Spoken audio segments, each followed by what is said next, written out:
Rocky Mountain Sasquatch organization. We have Mike Hansen, Jenny Higley, and Kelly Shaw. We're back in here again for a 3-day Bigfoot expedition to see if we can find any more evidence of the Bigfoot sighting reports that are coming out of this 30-mile long canyon. Most of the reports are at the mouths of the canyon on either end.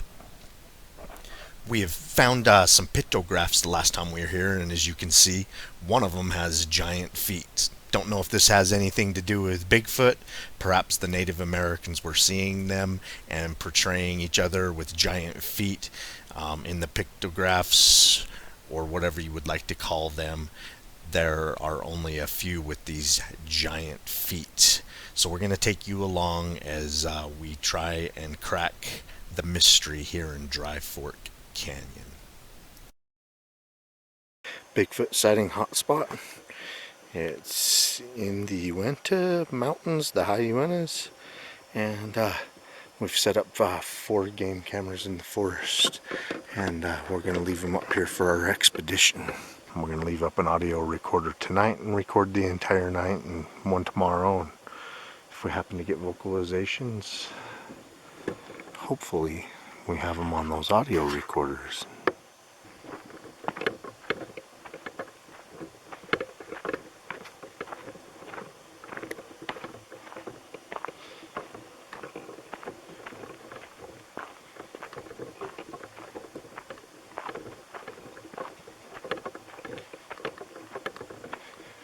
Alright, well, I'm heading back to camp.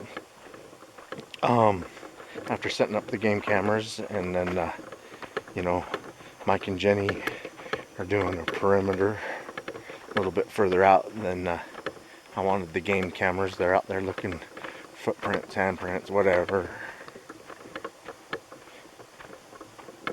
Very squatchy area that we're in.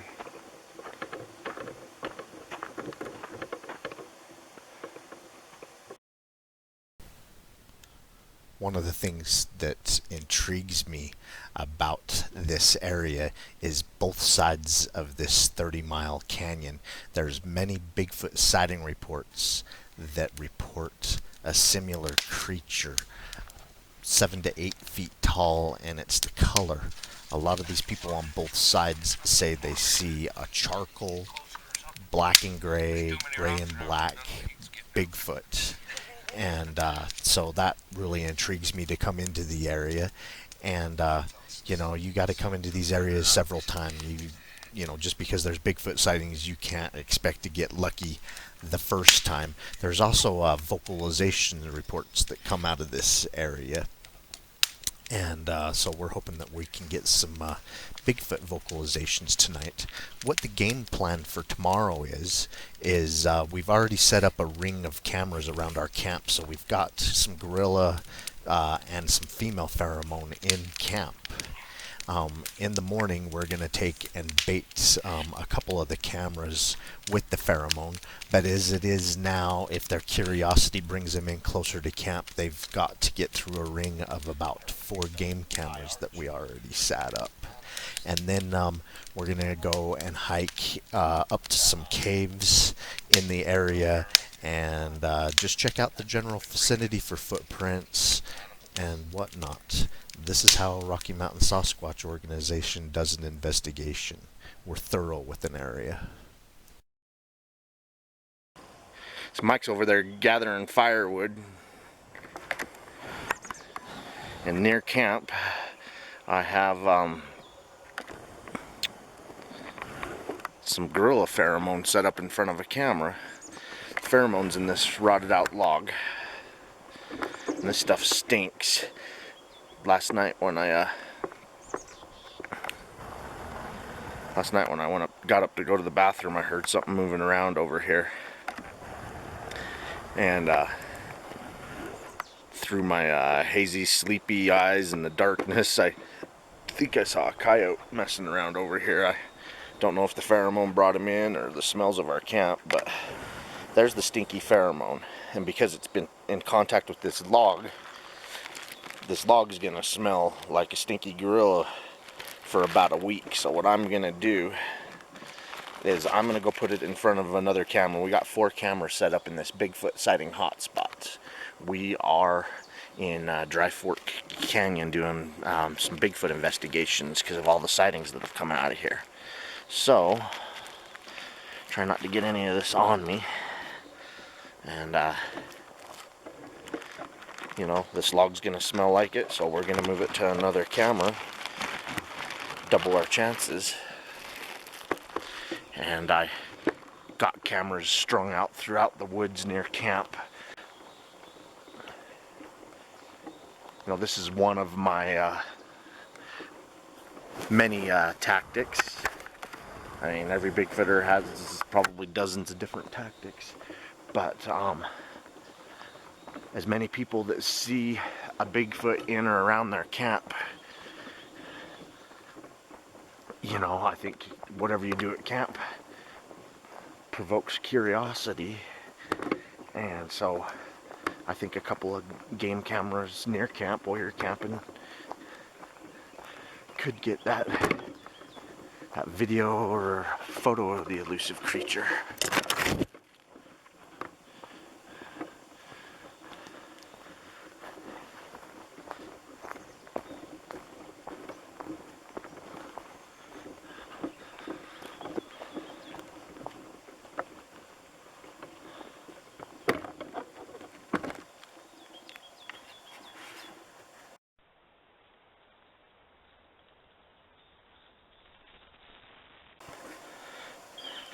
The camera I'm coming up on now was Jenny's idea. This is where she wanted a game cam. And the reason is, there's the game camera. There's a trail that goes this way. And there's 2 game trails that converge right here. I don't know if you can tell, but it's a convergence, so we got it set there. And I think I am going to put our pheromone right here. Alright, I set up another game camera.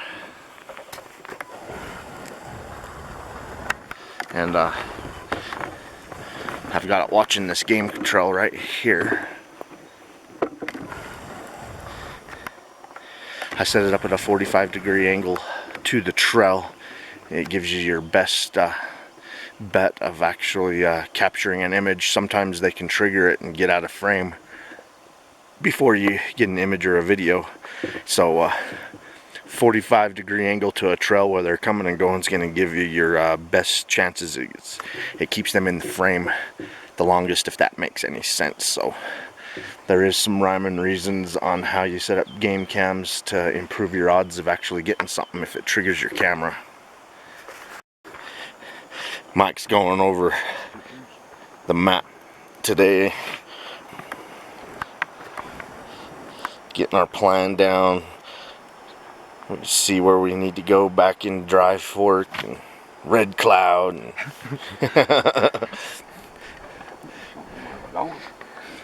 kind of give you guys a look around our camp a little bit.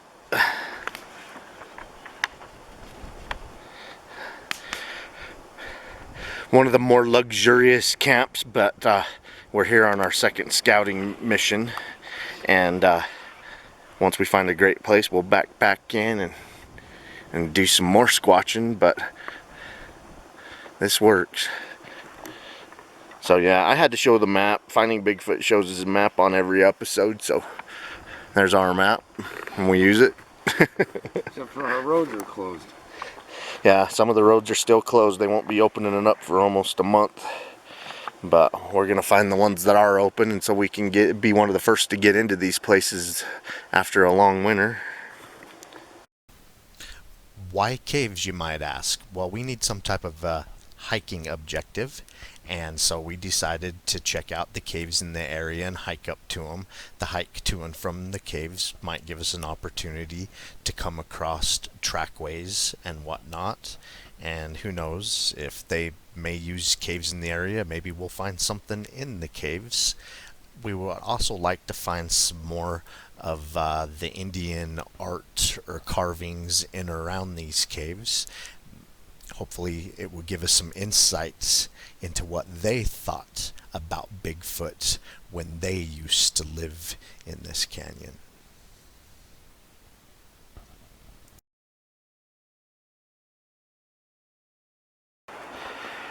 Yeah, we hiked up to a cave to take a look around in the dry Fort Creek area, or Dry Fort Canyon, and just giving you guys a look from out of the cave.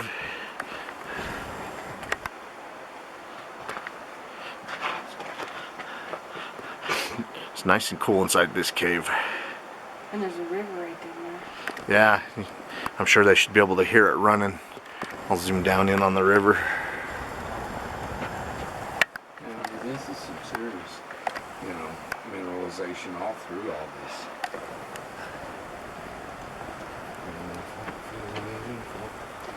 Good enough spot as any. Alright, well, we find anything else of interest, we'll certainly let you guys know. We got 4 game cams up here, and we're gonna hike around.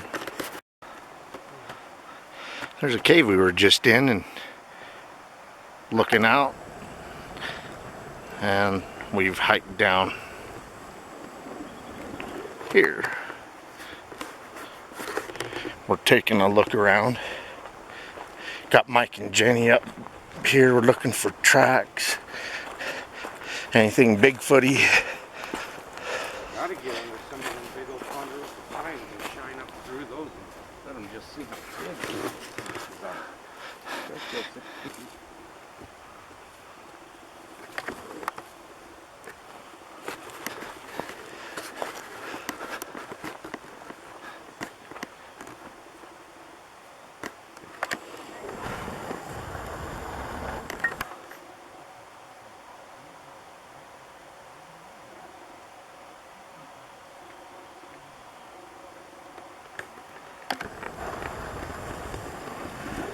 Alright, we're gonna split up. Mike's gonna go look off that direction.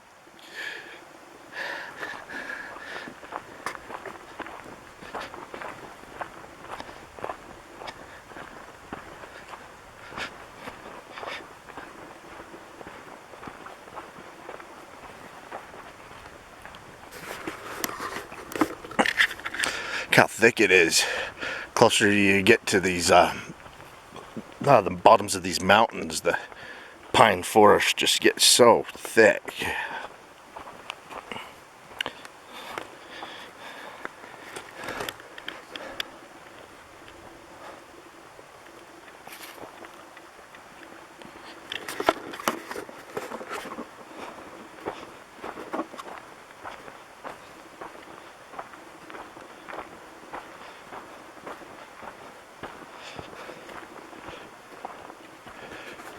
I really enjoy hiking in Bigfoot hotspots.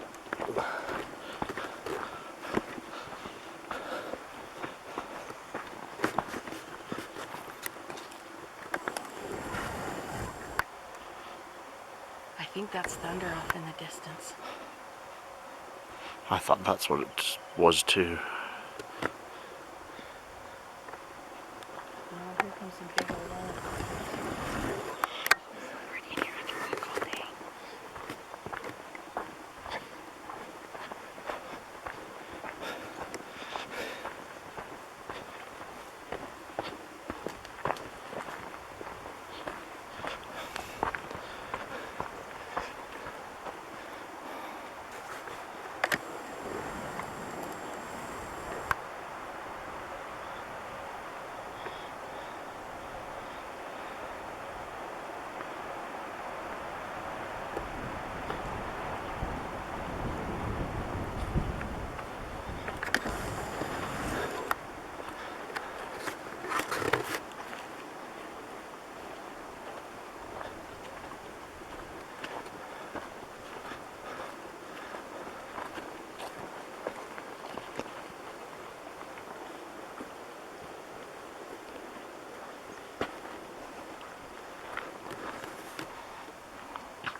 This is our second week of exploring the dry creek. That's a pretty good cave right there. Oh, there is a cave, isn't there? Yeah.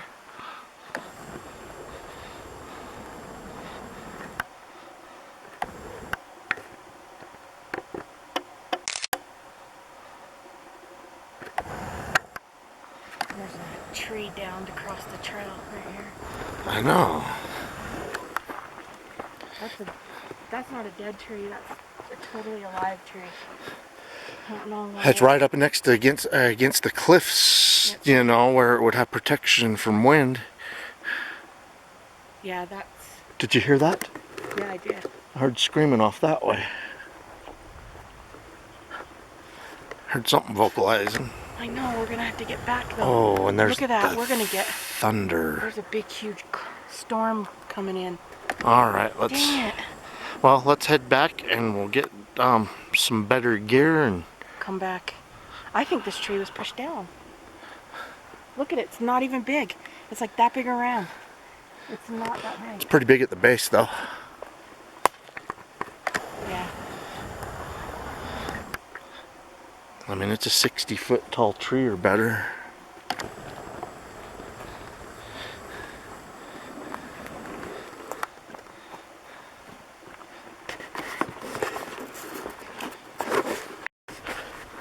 Jenny decided on the way back to the trailhead that she wanted to veer off on an animal trail.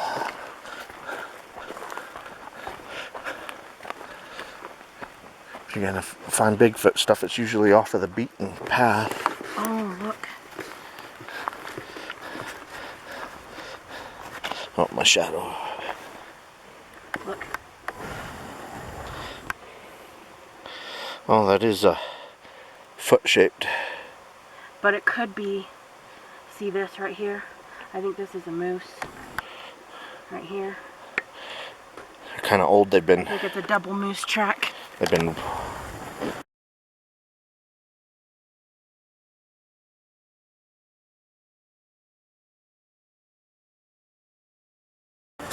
hit with rain a few times.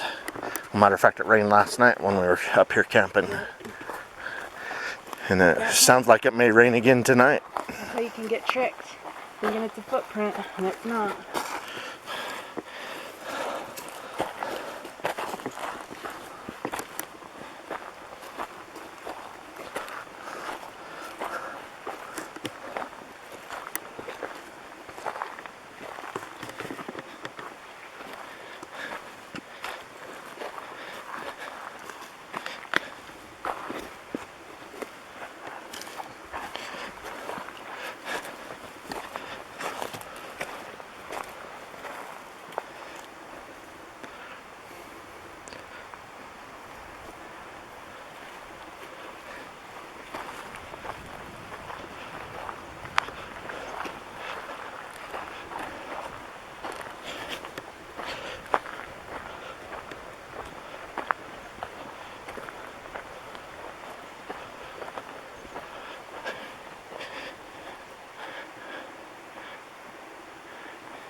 It's so hard to find Bigfoot activity, fresh Bigfoot activity out of about 90 Bigfoot sighting hotspots that we have been to. Jenny pointed out a cave. I'm going to film it while I tell you guys about it. Out of about 90 Bigfoot sighting hotspots we have visited, only 5 of those spots have we heard vocalizations, wood knocks, and found footprints. And then we've also found structures at those ones. So it takes a lot of Bigfoot and a lot of checking out a lot of areas before you come across activity. So, you know, we may spend several weeks at this location and never find anything Bigfooty, or, you know, there's about a 5 to 10% chance that one day we may find something in this area.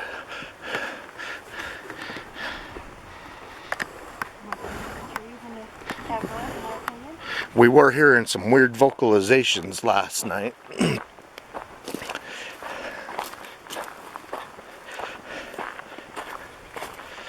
So we got 4 game cameras all within a mile of camp.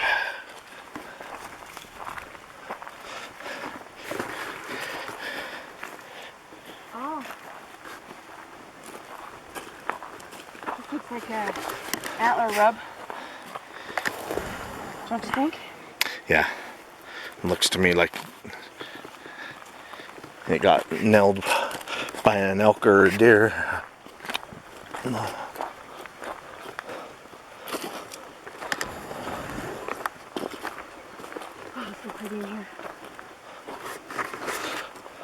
I love this quakey and pine mix.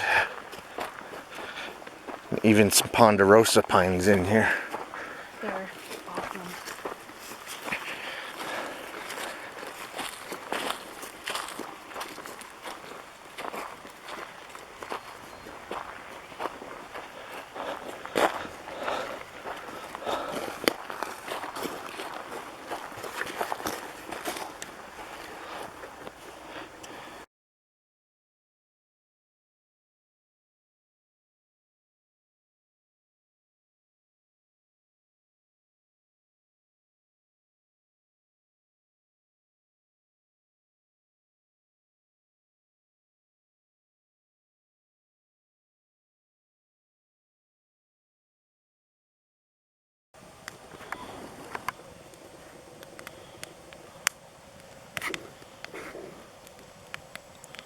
That's cool looking.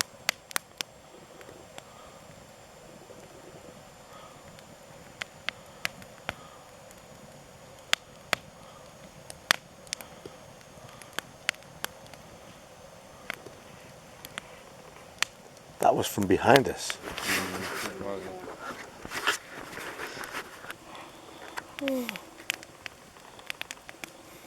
They had one of those cool 70s fireplaces that were like round and were like in the middle of the room with the glass all around it. Yeah, it was like red. It was kind of cool.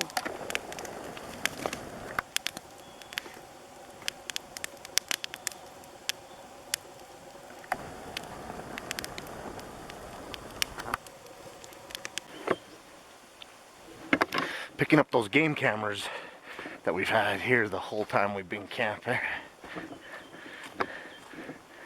Gonna pick up the first one. It's right over here. If I find anything on these, I'll make sure I include them in this video. I'll look around, see if I can find that other one.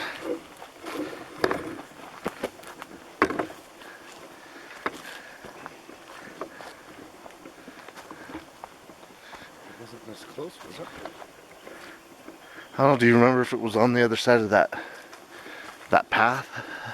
I know you got a couple of them over there. I thought you only had one over on this side. I don't remember. I'm looking for the one that you like picked the spot for. I actually think it's over there somewhere. Alright, there's another one of our game cameras.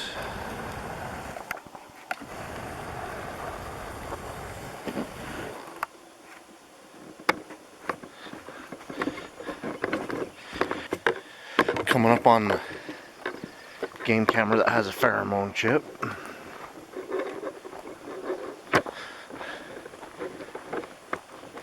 Let's put on the pheromone chip and I'm gonna go collect it.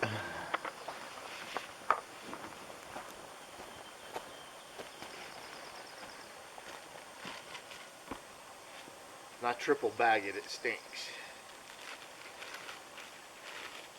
I mean, if Bigfoot smells anything like a gorilla, no wonder why people say it stinks.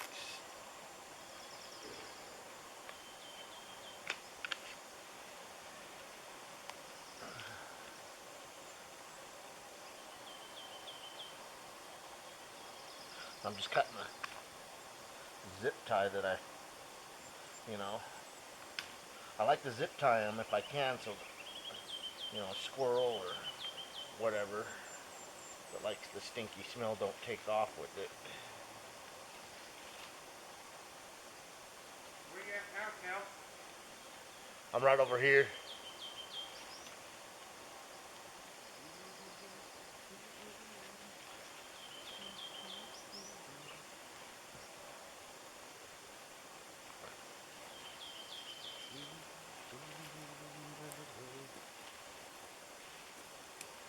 Oh, this stuff stinks.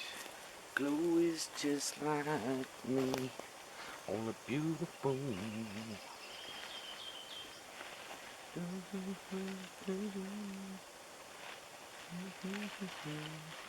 What a beauty day.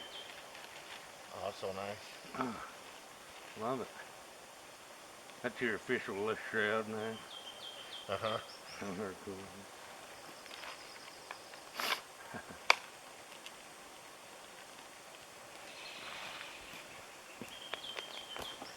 Alright, we got one more game camera to pick up. And there's the last game camera.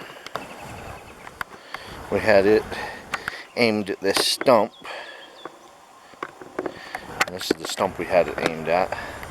And I had a gorilla pheromone chip in there for a day and then removed it, but that stench lasts a while, so that stump still smells like pheromone.